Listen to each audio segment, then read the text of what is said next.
11 दिसंबर 2019 हमने 7 अक्टूबर को winter season के सब्ज़ी के और फूलों वाले पौधों की सीडलिंग की थी और आज है दिसंबर की 11 तारीख। 65 दिन गुजर चुके हैं। कुछ तो वेजिटेबल्स हमने हार्वेस्ट कर ली थी जो कि 1 महीने के अंदर अंदर ही तैयार हो गई थी, जैसे कि पालक, मेथी, आइसबर्ग वगैरह। ये सारी लीवी वेजिटेबल तो 1 महीने के अंदर अंदर रेडी हो जाती हैं और बाकी की ग्रोथ अभी तक हो रही है और काफ़ी स्टेबल भी है और अच्छा रिज़ल्ट भी मुझे देखने में मिल रहा है। सबसे पहले इस कोने से शुरू करते हैं जिसमें हमारे टिंडा चपनी के पौधे लगे हुए हैं। इसके ऊपर जैसे ही हमला होता है एफर्ट्स का, काले तेले का, तो मैं फ़ौरन स्प्रे करता हूँ वही शैम्पू और सरसों का तेल मिक्स करके पत्तों के ऊपर नीचे स्प्रे कर देता हूँ, जिसकी वजह से कीड़े मर जाते हैं। ये देखिए फूल कितने अच्छे अंदाज से खिले हुए हैं, पीले रंग के फूल।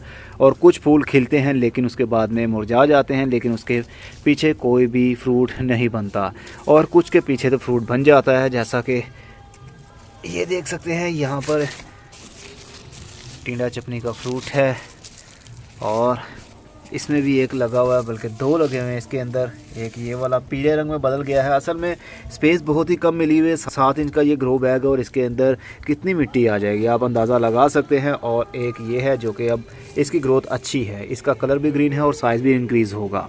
इनके अंदर कोई भी मैं केमिकली खाद यूज़ नहीं कर रहा हूँ। अगर मैंने इनको ज़्यादा स्पेस दी होती, ज़मीन दी होती या बड़ा गमला दिया होता, जैसे कि ये 12 इंच का ग्रो बैग है, इसके अंदर लगाया होता, तो हो सकता है इनकी ग्रोथ और भी अच्छी होती और इनको ज़्यादा टीडे लगते और उनका साइज़ भी इंक्रीज़ होता।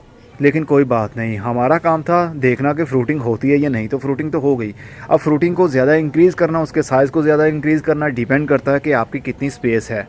और ये देखिए जो बड़े ग्रो बैग्स के अंदर टिंडे के पौधे लगे हुए हैं, उनके पत्ते अभी भी ग्रीन है। और असल में पत्तों का पीला होना 2 वजह हो सकती है उसकी, या तो रूट बाउंडिंग होती है, या फिर खाद का एक्स्ट्रा यूज़, या फिर पानी का बहुत ज़्यादा कम यूज़ करना। मतलब पत्ते ही लटक जाएं और उसके बाद में हम पानी दें तो पत्ते तो बाद में खड़े हो जाएंगे, लेकिन एक मरतबा पत्तों के टिश्यूज़ के अंदर पानी की कमी हो गई तो उनकी वेन्स सिकुड़ जाती हैं और वो पत्ता आहिस्ता आहिस्ता पीला होगा, देन वो गिर जाएगा। तो 3 वजह हो सकती हैं पत्ते पीले होने की। लेकिन मेरे इस पौधों को प्रॉब्लम है सिर्फ़ और सिर्फ स्पेस की। रूट बाउंडिंग हो गई है। छोटा सा ग्रो बैग है जिसके अंदर इतना बड़ा सब्ज़ी वाला पौधा लगाया हुआ है। सब्ज़ी वाले पौधे की और फ्रूट देने वाले पौधे की जितनी ज़्यादा रूट्स को स्पेस मिलेगी, जितनी ज़्यादा रूट्स डिवेलप होंगी, ऊपर से उतनी ज़्यादा फ्रूटिंग और फ्लावरिंग भी होगी। तो स्पेस के हिसाब से तो बिल्कुल ठीक है। ये देखिए इनके पत्ते काफ़ी हद तक ग्रीन भी है और नए पत्ते भी आ रहे हैं। इसको भी एक को फ्रूट लगा था, लेकिन वो काफ़ी छोटे साइज़ का है क्योंकि यहाँ पर प्रॉपर तरीके से धूप नहीं आ पाती। ये देखिए एक छोटा सा ये भी लग रहा है। एक पौधे को 2 लगे हुए हैं और कलियाँ लगी हुई हैं। इसको भी आई थिंक अभी कोई भी फ्रूट नहीं लगा है। यहाँ पर तो धूप की कमी रहती है, इस वजह से ये प्रॉब्लम हुई है। और जो भी काला काला आप देख रहे हैं, ये वुड ऐश मैंने परसों यूज़ की थी, जिसकी वीडियो आज आपको देखने में मिली है। तो राख भी आप यूज़ कर सकते हैं, पोटेशियम का सोर्स है। आज सुबह आपने वीडियो देख ली होगी कि वुड ऐश का यूज़ हम किस तरह कर सकते हैं अपने गमलों के अंदर। और हाँ, यहाँ से था हमारा काम। ये कट पालक है, इसको यूज़ करता हूँ मैं अपने तोतों के लिए। हर 3 से 4 दिन के बाद कुछ पत्ते तोड़ता हूँ और तोतों के पिंजरे में डाल देता हूँ। वो काफ़ी शौक से ये खाते हैं। केल की ग्रोथ बहुत अच्छी बढ़ गई है। ये देखिए, अभी तक तो इसको खाकर मैंने देखा ही नहीं है। अब सोच रहा हूँ, इसके पत्ते बिल्कुल तैयार हैं। ये देखिए, ये पत्ते बिल्कुल तैयार हैं, हम इसको खा सकते हैं।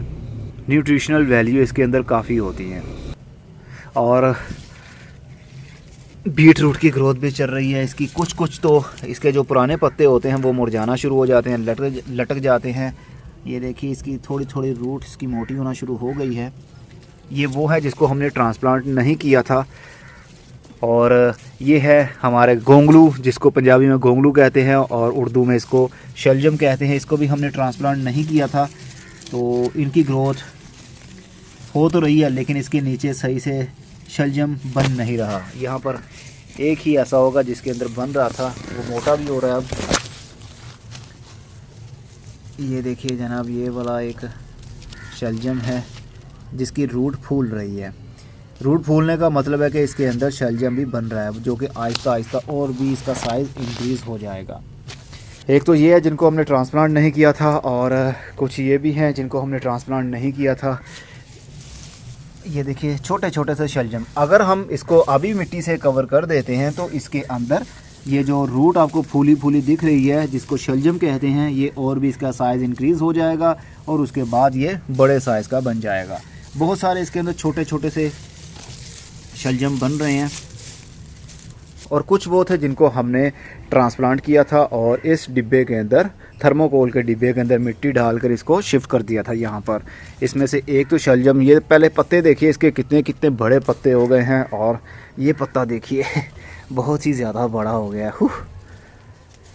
इसको शलजम भी देखिए, इसका शलजम बन रहा है नीचे, ये देखिए रूट आपको दिख रही है। मैंने लकड़ी की राख सभी पौधों के अंदर यूज़ की है, पोटेशियम का सोर्स होता है ये, तो ये भी शलजम बन रहा है। और जो चुकंदर है, अभी उसको मिट्टी को हटाकर मैं देखना नहीं चाहता हूँ कि इसके अंदर कुछ बना है या नहीं। उम्मीद तो है कि बन जाएगा, लेकिन जब टाइम आएगा हम देख लेंगे अंदर कुछ बनता है या नहीं। और मकई को अभी तक कुछ भी नहीं लगा है, स्वीट कॉर्न, बेबी कॉर्न, भुट्टा अभी कोई भी इनको नहीं लगा है। सबसे पहले एक फली सी लगेगी, एक लंबी सी फली बनती है, जिस तरह ये तस्बी प्लांट को बहुत सारे बीज लगे हुए हैं, इसी तरह की एक फली निकलेगी और उसके बाद में अंदर से भुट्टा बनना शुरू हो जाएगा। लेकिन इनकी ग्रोथ अच्छी है, अभी तक इनको फ्रूटिंग नहीं हुई है। और कुछ पौधे अभी भी वैसे ही हैं, ट्रांसप्लांटिंग के लिए ये बिल्कुल रेडी हैं। अगर कोई पौधा मरता है तो हम यहाँ से पौधा उठाएंगे और उसको शिफ्ट कर देंगे, लेकिन ये नौबत आने वाली नहीं है। ये देखिए जनाब, ये हमारे मैरीगोल्ड के, मिर्चों के और डहलिया के पौधे बहुत सारे। अब तो मैरीगोल्ड के पौधों को एक से ज़्यादा कली लगना शुरू हो गई है। जैसा कि ये देखिए, इसको 4 कलियां लगी हुई हैं, इसको अभी लग रही हैं और भी 3 से 4 इसको भी हैं। सारे पौधों में कलियां लगी हुई हैं और बहुत जल्द ये खिलने भी वाली हैं। पौधों की ग्रोथ आप देखिए बिल्कुल स्टेबल है, ग्रीन है, कोई भी येलो नहीं है। किसी भी पौधे के ऊपर आपको कोई भी बीमारी नज़र नहीं आएगी, ना ही कोई कीड़ों का हमला। और डहलिया के पौधे को और डहलिया के पौधों का साइज़ देखिए कितना बड़ा हो गया है। और इसके नीचे जो शेडी एरिया बन रहा है मिर्च के पौधों के ऊपर, वो बिल्कुल सही नहीं है। सब्ज़ी वाले या फूल देने वाले जितने भी पौधे हों, उनके ऊपर साया नहीं आना चाहिए। अगर तो शेड बन गया उनके ऊपर तो उनको फ्रूटिंग और उनका साइज़ भी सही नहीं बनेगा, फूल भी नहीं लगेंगे और पौधे की ग्रोथ भी काफ़ी स्लो रहेगी। डहलिया के पौधे के पत्तों का साइज़ बड़ा हो रहा है, ये खुद भी बड़े हो गए हैं। कोई कीड़ा इसके ऊपर नहीं है, नहीं तो इसके ऊपर माइट्स बहुत ज़्यादा अटैक करते हैं, लेकिन माइट्स का फ़िलहाल सीज़न नहीं है। माइट्स अटैक करता है खुश्क सर्दी पर। जब सर्दी जा रही हो और गर्मी आ रही हो तो बहुत सारे लाल लाल भरीक रंग के कीड़े होते हैं जो पत्तों के नीचे और ऊपर आ जाते हैं, पत्तों का रस चूसते हैं और पौधा मुरझा जाता है। लेकिन फ़िलहाल के लिए कोई भी ऐसा नहीं है। लीव माइनर हैं, बस वो हमला कभी कभी करते हैं, तो मैं वही स्प्रे यूज़ करता हूँ। शैम्पू और सरसों का तेल मिक्स करके पत्तों के ऊपर नीचे स्प्रे करता हूँ, देन वो सारे के सारे मर जाते हैं। तो ग्रोथ अच्छी है। अभी इनको फ्लावरिंग नहीं हुई है, अभी इनको बर्डिंग शुरू होगी जनवरी के बाद में, तो फिर ये फूलों पर भी आ जाएंगे।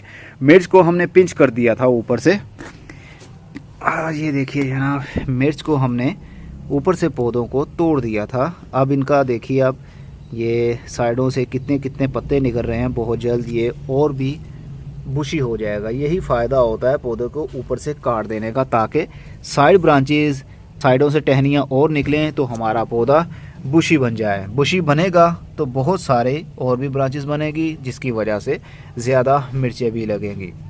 सभी पौधों को मैंने इसी तरह काट दिया था और साइड ब्रांचेस निकल रही हैं बहुत सारे पौधों के अंदर। तो ये पौधे की ग्रोथ के लिए काफ़ी अच्छी चीज़ मानी जाती है। पौधों की गोडी मैं बराबर करता रहता हूँ मिट्टी की, हर 4-5 दिन के बाद में हल्की हल्की सी गोडी कर देता हूँ। पानी इनको फ़िलहाल के लिए मैं कम ही दे रहा हूँ, क्योंकि सर्दी के दिन है, रोज़ रोज़ पानी देने की ज़रूरत भी इनको नहीं होती है। और जी टमाटरों को अब सपोर्ट देने का टाइम आ चुका है। टमाटरों की ग्रोथ अच्छी चल रही है, बस कुछ टमाटर हैं जिनकी ग्रोथ अभी अच्छी नहीं है। इनके पत्ते थोड़े थोड़े से पीले हैं और ये ज़्यादा बढ़ नहीं रहे हैं, क्योंकि अब रात के टाइम काफ़ी ठंड होने लगी है, ओस पड़ने लगी है, जिसकी वजह से इनके पत्ते सख्त हो गए हैं और कुछ कुछ मुड़ भी रहे हैं, जैसे कि ये देख सकते हैं आप। लेकिन कोई बात नहीं, ग्रोथ हो रही है, काफ़ी स्लो है, स्टेबल हो ही जाएंगे। जैसे ही ये मैच्योर होंगे, थोड़े से और बड़े होंगे, तो फिर इनको थोड़ी सी ठंड कोई भी नुकसान नहीं पहुंचा सकेगी। ये पौधा देखिए अब ये बड़ा हो गया अब, और इसकी कलियां भी देखिए, लास्ट वीडियो के अंदर बहुत छोटी छोटी सी कलियां थी, अब इनकी कलियां और गुच्छे बड़े हो गए हैं। हो सकता है कि ये पीले होकर जड़ जाएँ, क्योंकि अभी पौधे की लाइफ इतनी नहीं है, इतनी इसके अंदर विल पावर नहीं है कि ये इतने सारे टमाटरों को संभाल पाए। लेकिन कोई बात नहीं, हम इनको काटेंगे नहीं, हम इनको लगा रहने देंगे, क्योंकि ये बेल वाला टमाटर है। अभी इसकी बेलें बननी हैं, अभी ये लंबे होंगे, फिर हम इसको बैम्बू की लकड़ी की सपोर्ट देंगे और फिर इसको इस जाली के ऊपर ट्रेलिस बना हुआ है, यहाँ पर ये जाली के ऊपर चढ़ जाएंगे और बहुत सारी लंबी बेल बन जाएगी, बहुत सारे फूल लगेंगे और इनको टमाटर भी लगेंगे। कोई केमिकली खाद अभी तक फ़िलहाल के लिए यूज़ नहीं कर रहा हूँ और ना ही मैं करने वाला हूँ इस बार। और हाँ, ब्रोकली आपको दिखानी थी। अभी ब्रोकली की ग्रोथ, अब सभी पौधों की ग्रोथ अच्छी हो गई है। ये देखिए, जहाँ पर शेडी एरिया आता था इसकी ग्रोथ काफ़ी स्लो रहती थी, अब इसकी ग्रोथ भी उन गमलों के बराबर हो चुकी है। और जिसके ऊपर ज़्यादा धूप आती है अब उसकी ग्रोथ थोड़ी सी कम हो गई है, लेकिन ग्रोथ तो हो रही है। ये पौधे अब मैच्योर हो चुके हैं, ये झुके से नहीं हैं, अब ये टिम्बर बन गए हैं, नीचे से ये सख्त बन गए हैं। अब इसके ऊपर से एक ब्रोकली लगेगी जिसका नाम ब्रोकली फ्रूट है, जिसको ब्रोकली कहते हैं। ये तो उसके पत्ते हैं ना, इसके अंदर से एक फ्रूट बनेगा। अब जिस तरह गोभी होती है ना, पहले पत्ते निकलते हैं, फिर उसके अंदर से गोभी का फूल खिलता है, पत्ते साइडों पर रह जाते हैं, बीच में से फूल निकलता है। इसी तरह ब्रोकली भी बनेगी। अब वो किस अंदाज में बनेगी, हो सकता है जब वो बने अगले हफ्ते तक बन जाए या उससे अगले हफ्ते बन जाए तो फिर आपको देखने में मिलेगी। ग्रोथ सभी की हो रही है। पानी में बहुत ज़्यादा नहीं देता हूँ, बस इतना पानी देता हूँ कि मिट्टी इनकी नम रहे। और धनिया देखिए, धनिया को मैंने काट लिया था, अब ये दोबारा से फिर से बड़ा हो गया है। अब दोबारा से इसको काट लेंगे और ये अगेन से फिर से बड़ा हो जाएगा। 3 से 4 मरतबा आप इसको काट सकते हैं सर्दी के दिनों में। गर्मी के दिनों में जड़ों समेत ही काट लेना चाहिए, क्योंकि ज़्यादा गर्मी होने की वजह से वो दोबारा ग्रोथ सही नहीं करता, बल्कि उसके पत्ते जल जाते हैं। अभी ठंड के दिन है, इसलिए हम 3 से 4 मरतबा इसकी कटाई कर सकते हैं। बस अभी तक के लिए तो यही ग्रोथ चल रही है। मौसम काफ़ी अजीब सा हो गया है, सर्दी भी है, गर्मी भी है, पतझड़ का मौसम भी है, इसलिए पौधों की ग्रोथ के ऊपर थोड़ा बहुत असर पड़ता है। लेकिन अभी काफ़ी टाइम पड़ा हुआ है इनकी फ्रूटिंग करने के लिए। फरवरी से मार्च के महीने में ही इनको सही फ्रूटिंग होगी और फ्लावरिंग भी होगी। आपके पौधों की ग्रोथ कैसी चल रही है वो भी ज़रूर बताइएगा। और मैं चलता हूँ, खुदा हाफिज़।